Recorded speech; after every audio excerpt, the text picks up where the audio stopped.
since most people don't tell you what's been done, you know, written down, and give you a full list and information of all the custom features and things that are on there so you can get replacement parts.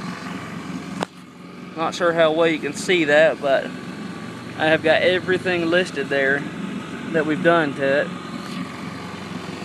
So for future referencing,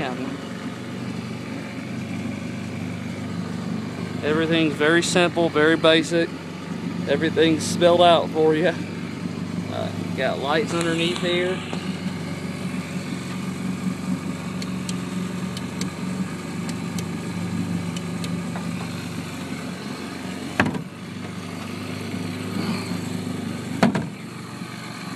Got the flip up seats.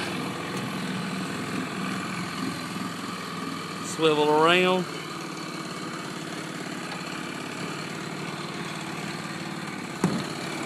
Put it back in tow mode.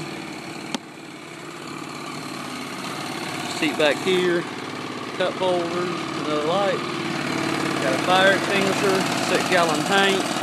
Got a Johnson 10-horse QD-21 Seahorse. Rebuilt, ready to go.